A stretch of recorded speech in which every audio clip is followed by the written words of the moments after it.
আসসালামু আলাইকুম রহমতুল্লাহ।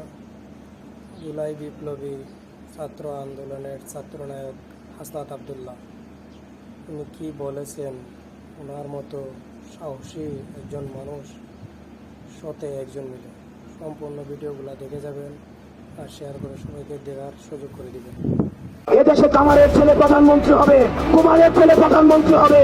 এদেশে যোগ্যতার ভিত্তিতে এদেশে নেতৃত্ব উঠে আসবে।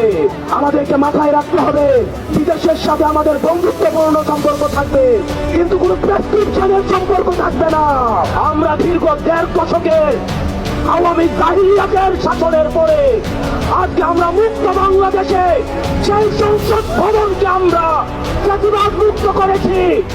সেই সংসদ ভবনের সামনে আমরা গণতান্ত্রিক প্রক্রিয়ায় সেই সংসদ ভবনে যাওয়ার জন্য আজকে আমরা মানিকপুরা এভিনিউতে এসে দাঁড়িয়েছি।